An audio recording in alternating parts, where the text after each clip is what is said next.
Olá pessoal, olá a todos e a todas. Estamos ao vivo aqui. Deu um problema no meu perfil do Instagram, então estamos passando a live com o Rudy para cá. Estamos também anunciando aqui nas outras mídias sociais a entrada ao vivo de última hora aqui pela página da Entrevista Brasil. A minha página, André Lajst, deu um problema de senha, de conexão, então estamos passando aqui para a live minha com o Rudy Rochman, ativista aqui um ativista de Israel, ativista pelos direitos humanos, para cá. Essa é uma live que vai ser em inglês.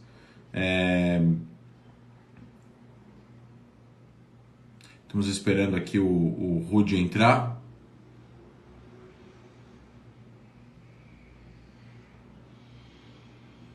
O Rudy que foi preso na Nigéria há poucas semanas atrás, ficou 20 dias preso. Aqui está o Rudy, vamos colocar ele.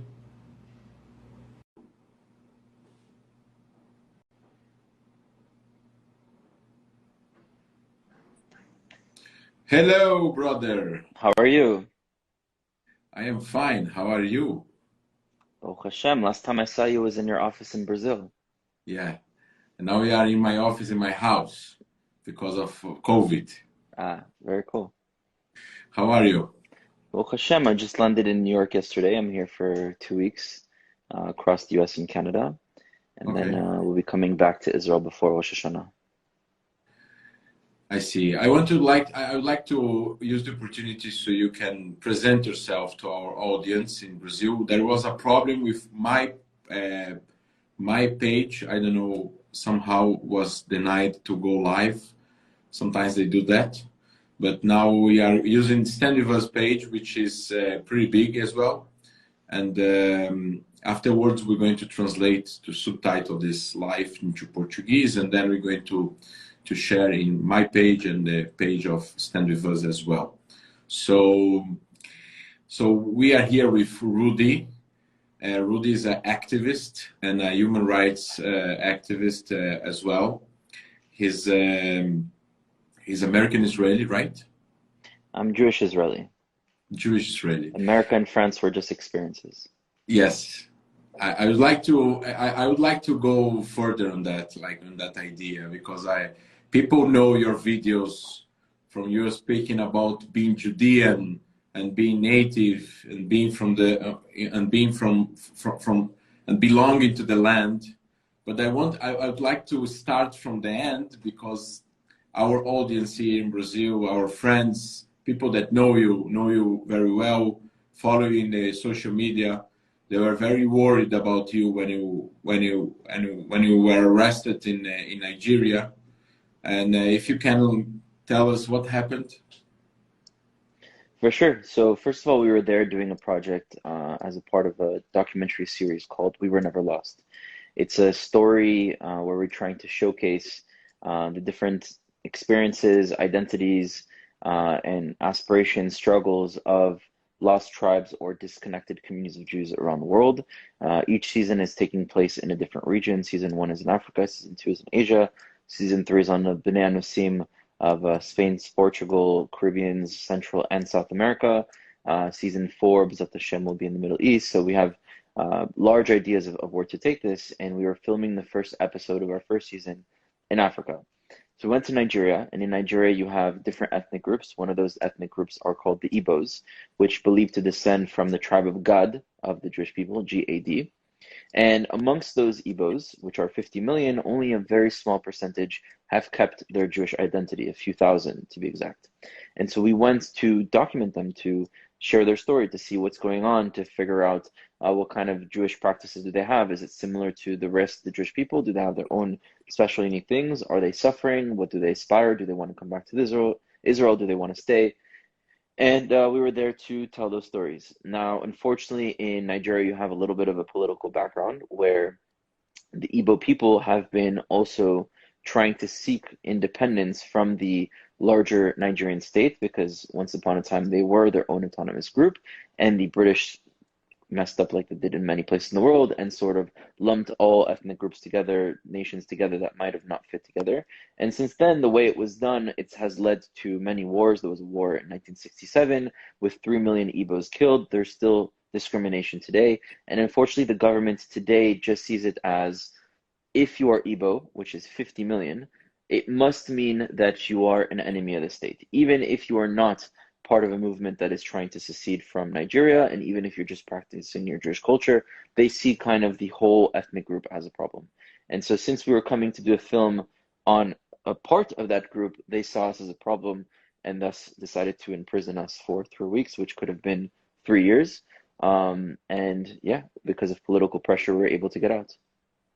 Okay, but Nigeria has 200 million people, right? Or 180. What is the population of Nigeria?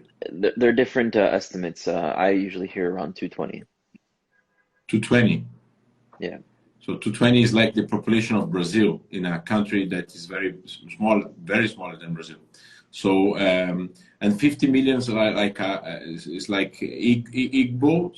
And when we think those 50 million are people that are connected to some Jewish roots.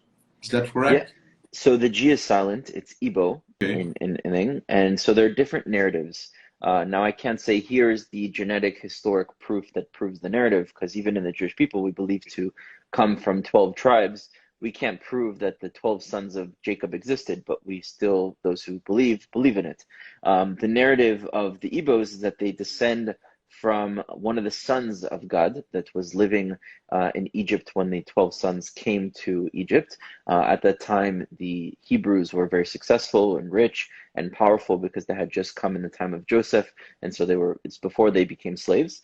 And Eri, which is the son of God, along with other Hebrews, leaves to the location of Afra, which is in the southern part of Nigeria, which eventually becomes Be-Afra, inside of Afra, or Biafra.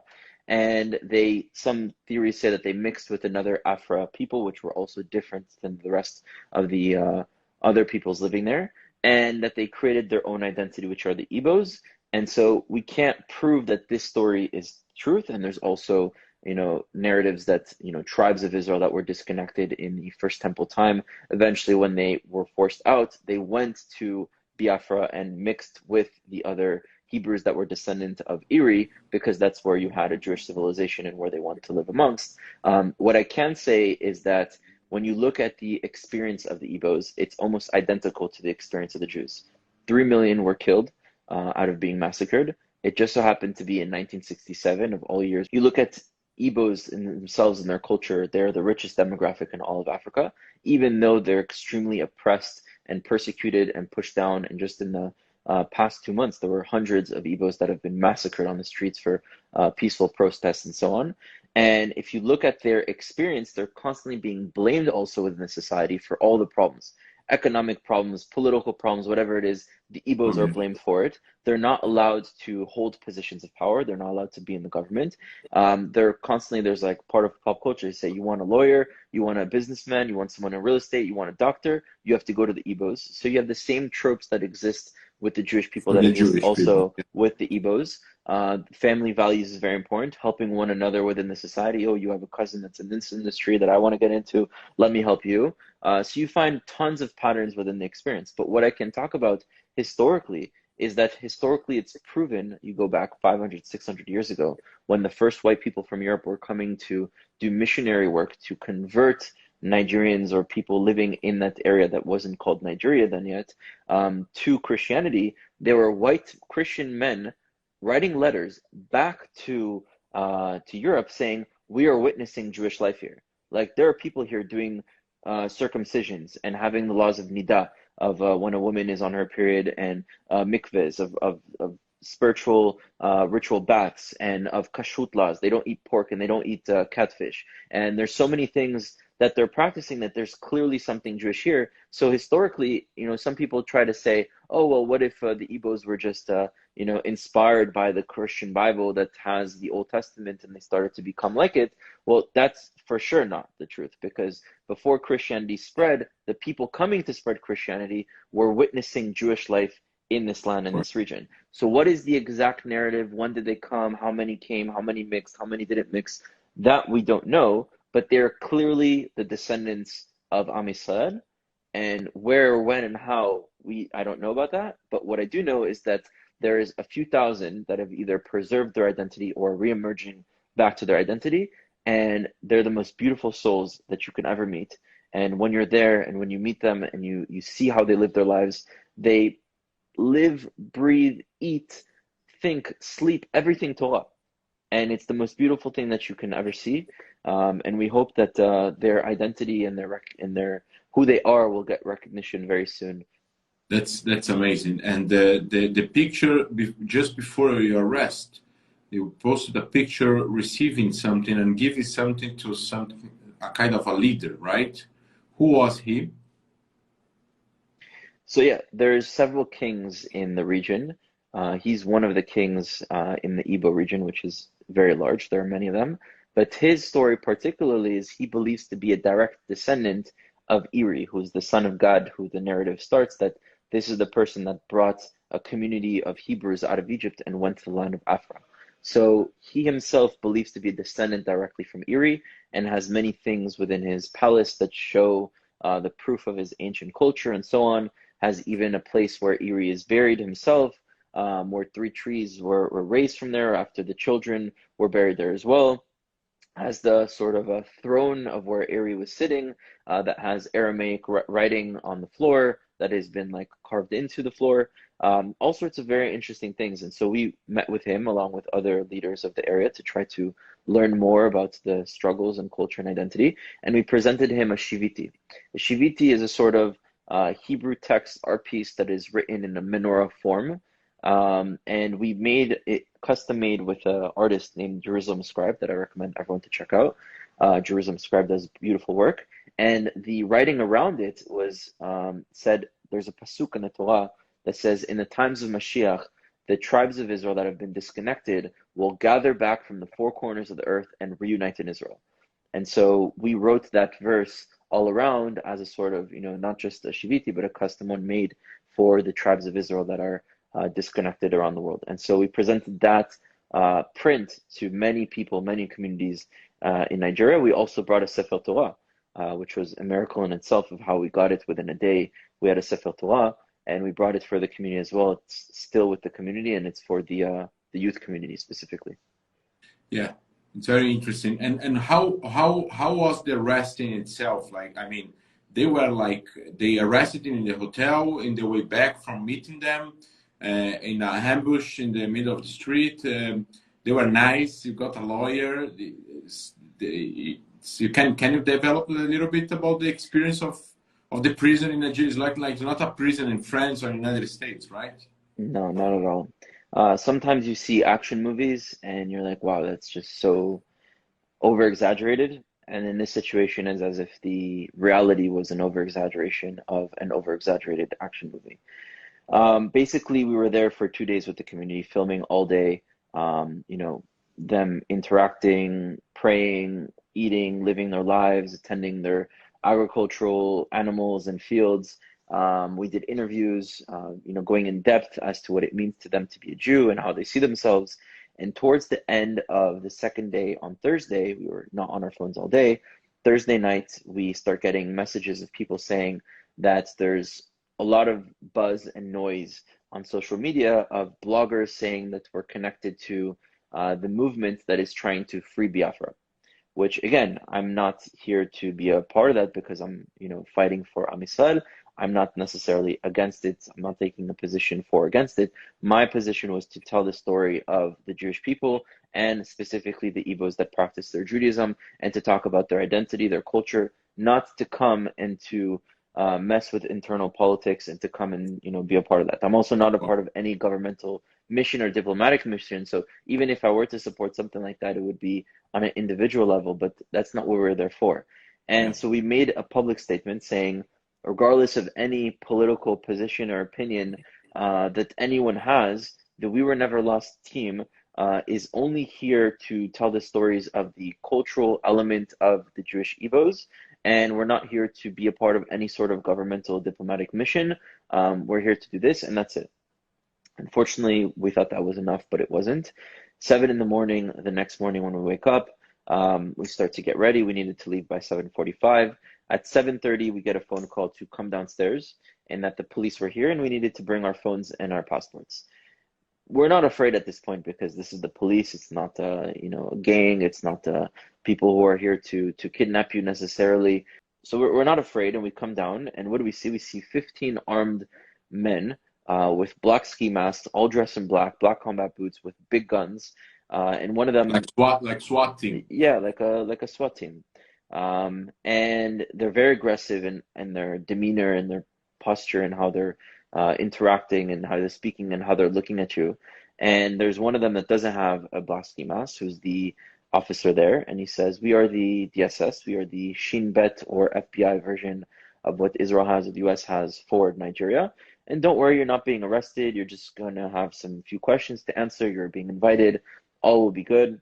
So it's not like we had much choice to say no, but we get into the van. They put us all three in a different van, and they take us to a holding facility where we were told it should take an hour. Ended up taking hours and hours, and we go through interrogation. And eventually we realized that we're going to be sleeping there. So we sleep there that night. We even do Shabbat in the holding room because I had asked them to give us some fruits. And luckily they brought a few grapes, like a bundle of grapes that I guess was left over from someone in an other office. And we did the kiddush on some grapes and the motzi on some crackers. And 7 in the morning, the next morning, we get woken up again by these same gunmen that go into the room and start yelling, "Get up, get up, get up." And so we quickly get up, and the first thing that comes to mind, okay, like they realize that it's a mistake to keep us here. The world probably put pressure on them because at this point people are realizing that we're missing. They're probably just bringing us back to our hotel. And as we get to the car, we go outside of the room. Again, this is happening very fast. It's like, wake up, go, go, go. And we get closer to the car, and now they're putting us all in the same car. And I asked them, the person who's the officer, "What's going on? Are we being taken to our hotel room? Where are you taking us?" And he said, "You don't need to know." And the moment that he said that, I understood that we were in a serious problem here, that if we were taken somewhere that was fine, then he would tell us. But clearly, the fact that they don't want to tell us, then there's something wrong. First thing that comes to my mind, I'm being very honest, is they're going to kill us. We're being stuffed into a van with armed men with black ski masks at gunpoint, taken to an unknown location. Of course, that's not for sure what's going to happen, but it's definitely crossing my mind over and over. And I'm just thinking in the car, how am I going to take one of their weapons and get us out of here? Because there's no way that we're going to be led to the slaughter. Eventually, they tell us that they're taking us to Abuja, which is 9-hour drive away, the capital city, and that we'll have a quick interview there. And don't worry, you'll have your passports, your ambassador will be waiting for you, you'll get your phones. And of course, this is all a lie. And as soon as we arrive, they physically toss us into cages because we refused to go inside. A cage full of mold from the ceiling to the walls. The walls were so black and thick of just human filth that was on the walls of people spending months there. Writings on the walls of clearly people having tallies of having spent months. Other things being written that says, "My name is," I forgot what the person's name was, but "My name is this, please remember me because tomorrow they take me to disappear." The floor was full of, clearly many rats were there constantly. You see rat poop everywhere. You see human urine everywhere that someone had pissed there, bottles of human urine. It's the worst of conditions that you can imagine. It's so hot that you're constantly sweating day in and day out. It's maybe 3 or 4 meters by 3 or 4 meters, very small, no couches, no chairs, no bed, no mattresses, sleeping on the floor, no lights, no AC, dark room, and it's as disgusting as you can imagine. And they basically keep us in this first cage for a week, and then they move us to another cage after the first week, which was slightly bigger, but still What just about as... food? So I'll get to that part. They bring us to the second cage after a week, which was slightly bigger, still just as disgusting. And now we're with 2 Boko Haram militants in the same cage. Yes, One of yes. which, who you can Google him online, had killed 70 people in a terror attack. And so in every situation that you're in, whether it's dealing with guards, whether it's dealing with the people in your cell, you're in survival mode of how do I get out of here? How do I survive? Now, for the He first... wait. He knew you were Israeli? Yeah, yeah. You interacted with him? I interacted with him, and the first thing that I communicated with him is that if he ever tries something, that I will be more of an animal that he thinks he is, because we were in a very animalistic setting. The person, right when we walked in, started looking at us, eyeing us down as if we were some sort of prey, and he was a hyena. So I had to very quickly make him understand that we're going to be more dangerous than him.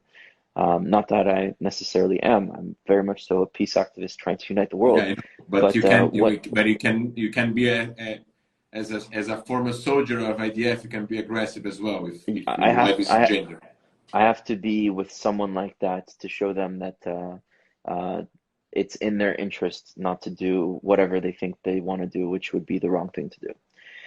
So in terms of food, the first 3 days they didn't give us anything to eat, and we didn't shower till the sixth day, which I'll break down even what that means. But the strategies that were coming up to our mind is right away, how do we get out of this? How are we going to communicate to the world? How are we going to get the message out? Because how do people even know that we're in Abuja? That's 9 hours away of where we were before. So how do they know that we're in this location? How do we reach out to the world? So one of the ideas was we need to find a phone. We need to steal someone's phone. So there were two doors in our cage. There was a metal bar door and there was an actual wooden door that would close the light. And I found a way to pick the lock of the wooden door that would open the door, and I would be able to put my arm out through the bar metal door. But I'd have to do that when there was a phone on the table and also when the person wasn't looking at the phone. So I'm starting to strategize. Okay, at one point there'll be the phone, then I'll take it. But if I take the phone, how am I going to make a phone call? I don't have the password. So constantly with every guard, I'm looking through a small hole where I can see them with their, because I can't see everything. I could only see one thing depending on where my face is at an angle. And I'm constantly starting conversation with them for them to be distracted from their phone, for their phone to go on lock, and then to stop talking to them, for them to go back on their phone to memorize their code.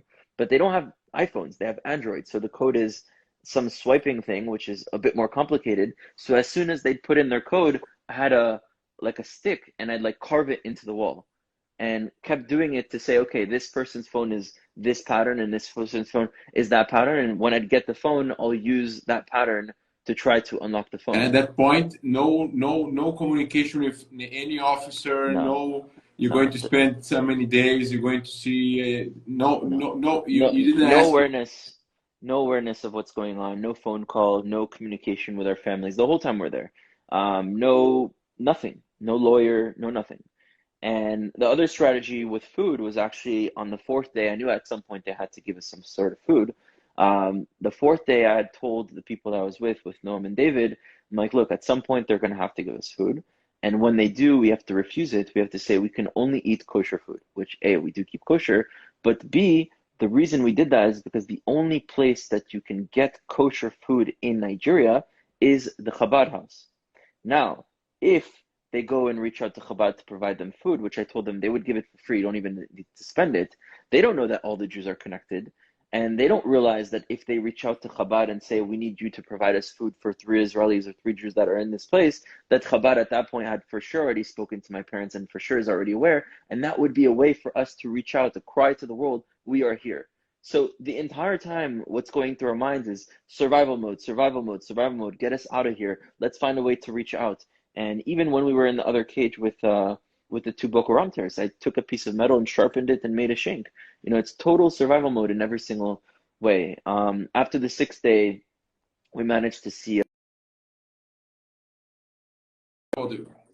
Sorry. In realizing, okay, at least people know where we are.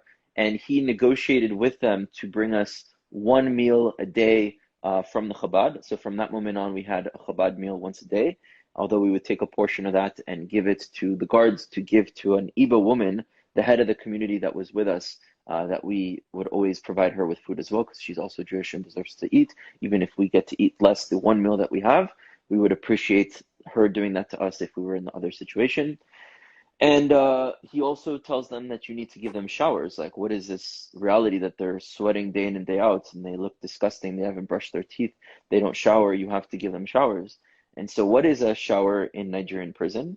It's basically you go to the bathroom that everyone uses and they don't have toilet paper. They have a bucket that they fill with water that they use to clean themselves with their hands. And this bucket, once upon a time, was blue. Now it's a darker shade. And you have to use this bucket, filling it in with sink water and pouring it on your head over and over to wash yourself. And so we're washing ourselves with the bucket that people use to clean themselves when they go to the bathroom. And that was our shower for 3 weeks. And that's the type of living situation that people go through. Now, thankfully, it was only 3 weeks. It could have been 3 months. It could have been 3 years, because of my parents and other people who got involved and went to the highest places that eventually got to the governments of America and France to get involved and to get us out of there. Thankfully, we were able to get out. But we don't look at this experience as it was for nothing. There are many reasons as to the positives that come out of this experience, but you always have to find a way. And maybe there are other answers that I don't yet know and that will reveal themselves with time. First of all, the whole purpose of being there in the first place is to tell the stories of the Igbos. Because of what happened to us, so many people heard about the stories of the Igbos. And that for us is a huge sacrifice that we're willing to make and to go through in order for our brothers and sisters to be realized and for them to be reconnected with the rest of Am Yisrael. The second thing is that the Nigerian government doesn't understand the nuances of not all the Igbo people are extremists trying to fight the government.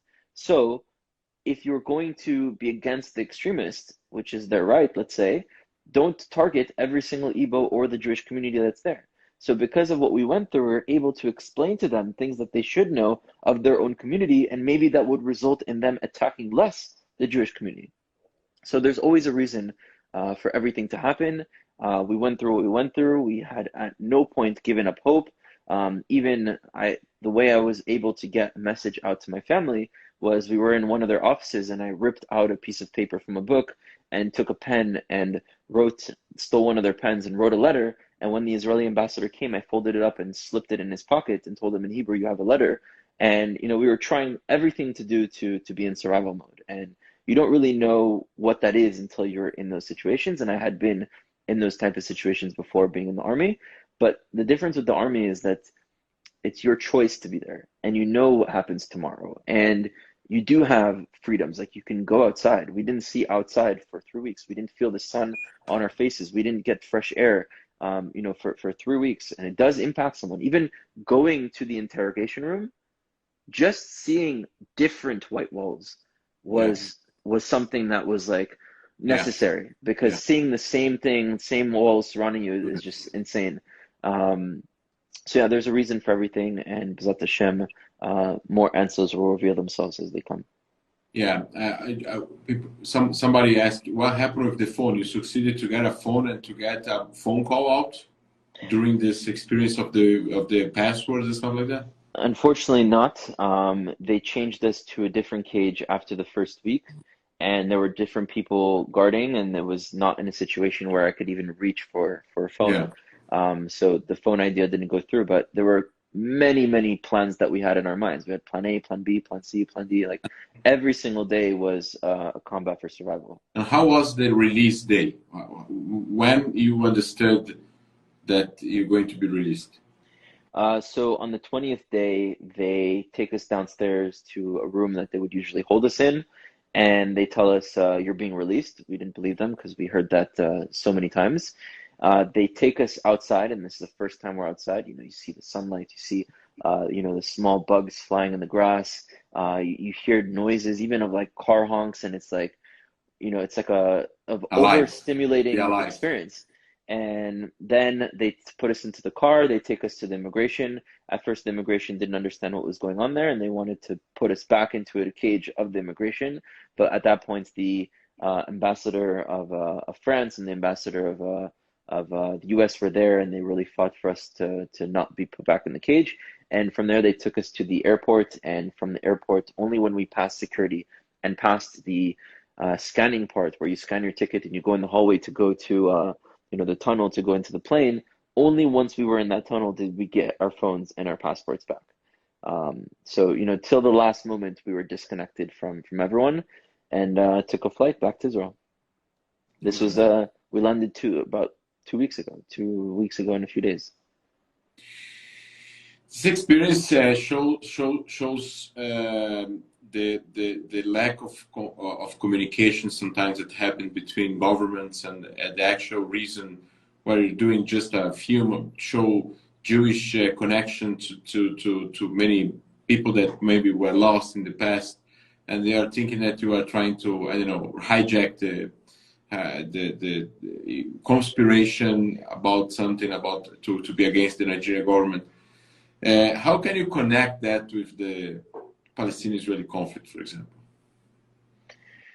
I mean, first of all, what I want to say about what you said first is that the reality is that after the 8th day, the interrogations were over. So why did they keep us there for 20 days and if not more? It's not because they thought that we were a threat. It's because they understood that we wanted to make an empowering film on the Igbos, which to them, they see that as a threat. So they even knew that we weren't a part of all those things. And it's very easy to see. Now, how does this connect to the Israeli-Palestinian conflict? I think it's very different because the Israeli-Palestinian conflict is more an internal conflict of family members that are deeply connected to the land that don't really understand each other's narratives and see each other's characters as the antagonists to their own story. And the only way for them to be able to transcend is by the destruction or the suffering of the other side. So I think the situation with the Palestinian conflict is just to have a more holistic understanding of identity and of experience and of aspiration, and realize that they don't contradict each other in order to be able to move forward. So that for me is a lot easier, because even when I speak to Palestinians that may support movements that I don't support, like BDS and other things, I'm still speaking to my family member. You know, we say that we have the same language, almost identical. It's the same roots. We have very similar culture. When we look at the land, they look at the land. It's almost the same connection and realization that we have. The way they love Jerusalem is the way that we love Jerusalem. So whenever I meet a Palestinian, it's not oh, you're my enemy. It's like, you're my family and you probably don't even see the world as I do yet, but we're going to speak and let me express it to you so that more of us could start opening up within the younger generation and seeing us as such. With Nigeria, it's very different because the Igbos are a people that are from Biafra. It's a region that was called Biafra for many years until the British messed everything up and made them all a part of one, and now there's discrimination and other problems. So I completely understand their movements that exist. Again, I'm not there to be a part of it, and I'm not there to, as a part of Israel, we're there to document the stories of the Jewish people, but I can understand their struggles and suffering and what they go through, for sure. Yeah, the British did some mistakes, not just there, but many other places in the world. And because of such as divisions that happened after the World War One, we had a problem that they still have today, probably, with Jordan, with Saudi Arabia, and other places that were given to families.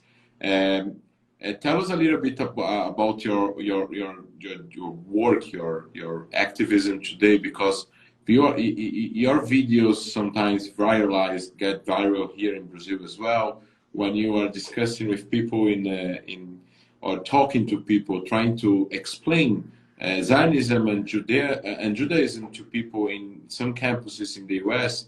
or back in Israel, or even when you talk to Palestinians in the West Bank, and you go to talk to people that are also activists in the land. And furthermore, what is the solution for you?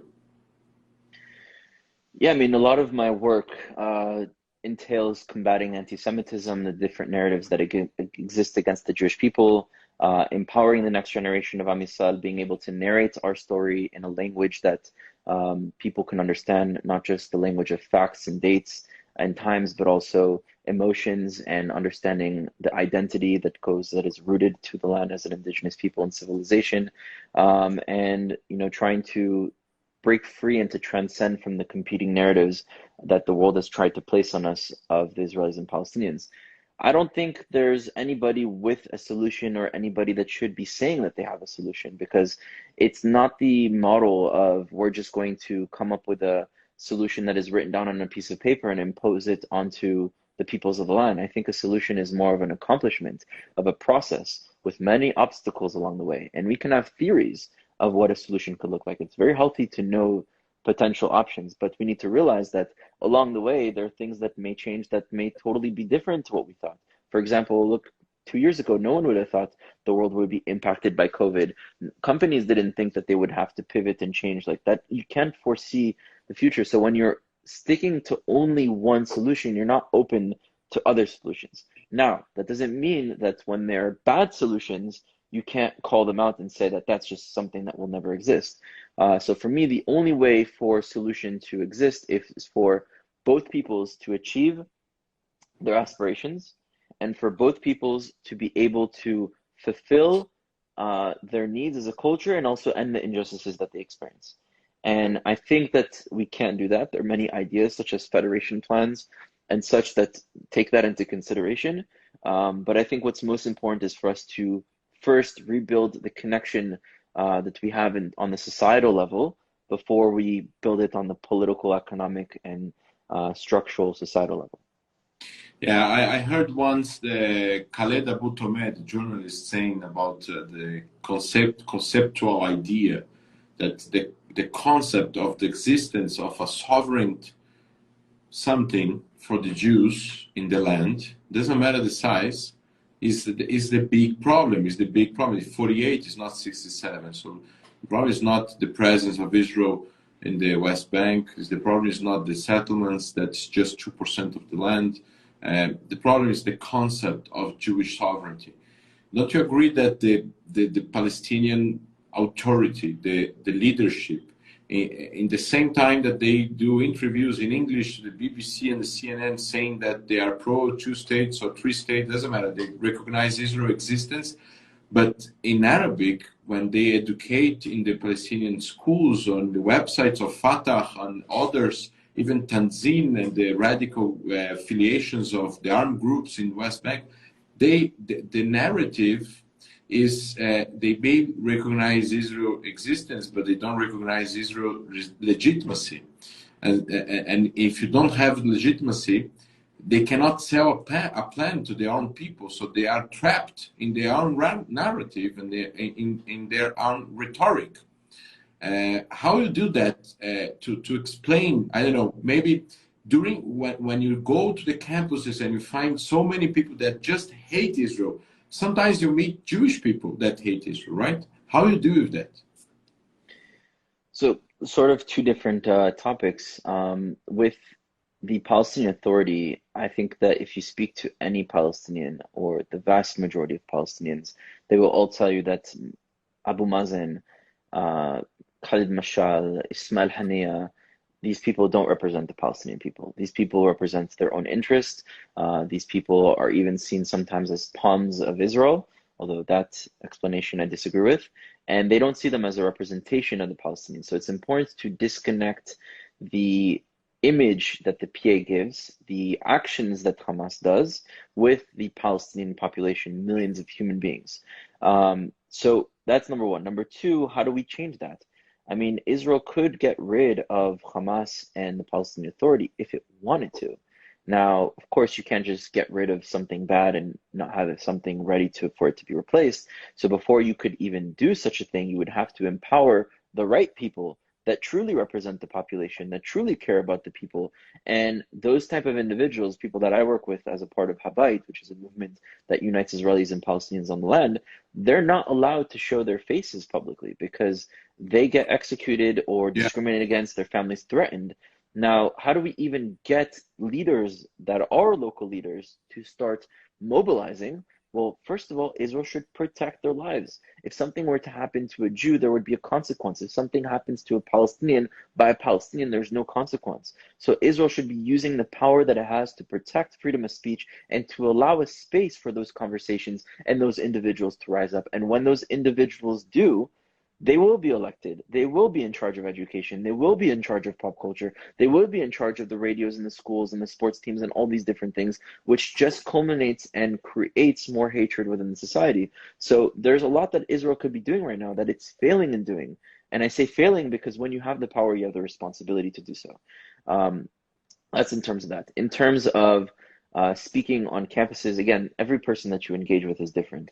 I actually prefer engaging with Palestinians because at least I'm speaking to people who truly care for Palestinians, and oftentimes they're told that the way to care about Palestinians is to be against Israel, and then when you discuss, you find out that's not the way. And I think many Israelis also think that the way to find for Israel is to be against the Palestinians, and then when they start meeting the right people, they also think that that's not the way.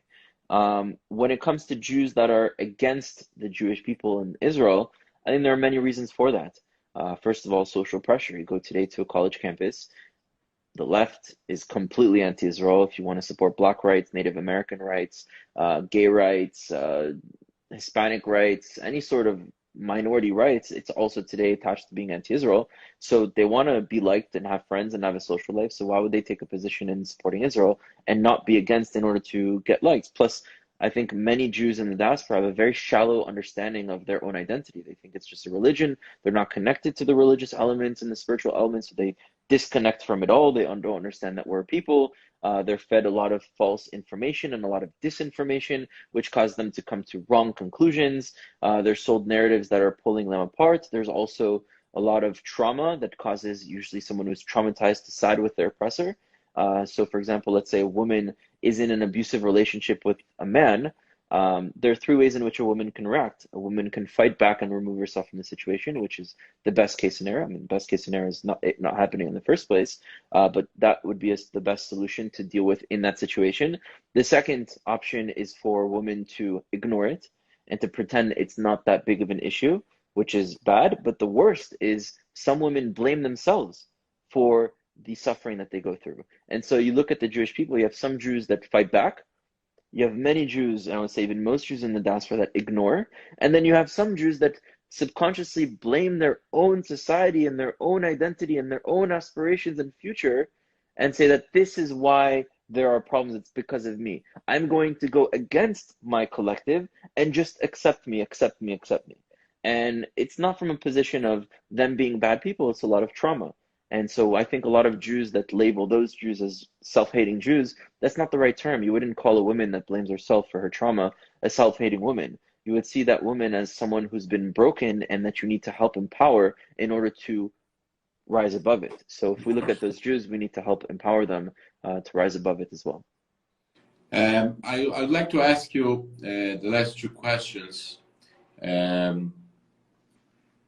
What was the most difficult conversation that you had with an activist? The most difficult conversation, not about the aggressiveness, but sometimes you get aggressive people, they just shout to you something and then they just go and they don't give you the opportunity to talk, right? They don't listen to you, stuff like that. But about intellectual conversation, what were the most difficult arguments that maybe you needed really to get to charge yourself in the electricity, something to get new ideas during the conversation in order to convince them?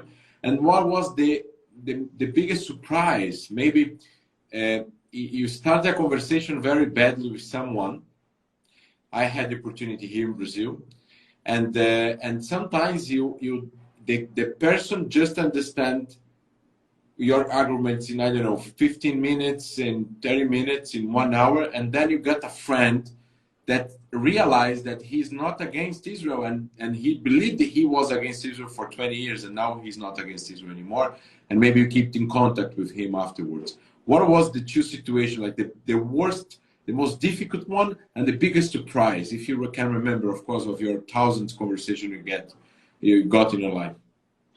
So whenever I'm asked the question of pick your favorite or pick one, it's very hard for me. What's your favorite place in the world? What's your favorite movie? I know, but it's like picking one is difficult because, like you said, there's been thousands. So there's not one that comes to mind that was the most difficult because they're just so different when you're engaging with like neo-Nazi ideology versus a Palestinian that's just totally brainwashed with being anti-Israel versus anarchist that just sees like Israel as a part of white colonialism. Just all these different narratives are all difficult to gauge with when you don't understand them. And I think one thing that gives me the ability to have a lot of success in these conversations is that I, for the most part, often know their narrative better than they do. I've gone out of my way to read the books that they've read, to listen to their speakers and their role models, and to watch their speeches on YouTube and to learn debate tactics and to engage with this narrative long enough that I know what works and doesn't work. So to kind of go into the second part of how do you change someone, it's like even sometimes in a conversation, you don't change someone. It could just be planting seeds that with time in future conversations or in their own experiences in the future, that they will start to see the world differently. And the key is not to debate someone to prove them wrong. It's to communicate to someone to show why there's another way of being right, that is a more holistic way of being right, that still holds true to their core of what they want to be right and what they know to be right, but also allows your truth to be right in that conversation. And I think that is one of the keys to be able to communicate and to transcend conflicts. And sometimes you can do it in one conversation. There's a few videos where I'm engaging with someone who's anti-Zionist, Palestinian, and at the end of the conversation, he says, oh, so I do see myself as a Zionist. Or a conversation where there's a Palestinian I'm engaging outside of AIPAC, and he's just like throwing the whole blood libels, baby killers, murderers, this and that.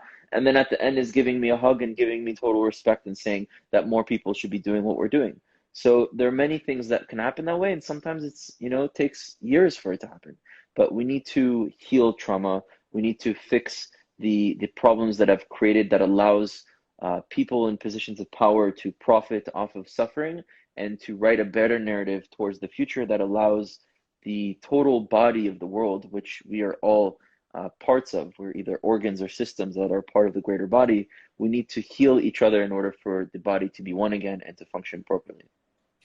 That's amazing, man.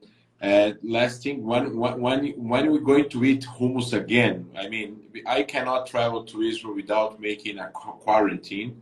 Or and you are in New York now, so I cannot go to the US. You are invited to come to Brazil. Now, in 2-3 months now, we're going to have a very nice summer. Hopefully everything will be open again. So just yesterday, there was they lifted the restrictions in São Paulo of restaurants and stuff like that about hours of closing. And in 2 months from now, they're going to open, 3 months from now, they're going to open nightclubs and stuff like that. So I hope to see you in Brazil again in the new Stand With Us office. We're going to move until we get here. We are 16 people now in the Brazilian office of Stand With Us, educating about Israel in many fields, to Jewish communities and to non-Jewish communities as well. And I'm very happy when we are released. When we got in prison, I was very worried. We talked to people here. I talked to donors that were well connected, people that know you from the web, but they know that you went to the office and we were friends. And I'm very glad you are back on track and back home. And what we do is a light to the Jewish people. And I thank you again. You are very young. I'm very proud of you. Stand With Us team here is very proud of you. And keep safe, Rudy. Keep safe, and hope to see you soon, brother. Hope to see you back home in Israel. And if not, I'd love to come back to Brazil. Maybe the community can invite me. And we'll go to those nightclubs that you speak of, and we'll have some acai as well on the beach. So of course. That'll happen. Thank you. Bye-bye. Have a nice evening in New York. Bye-bye.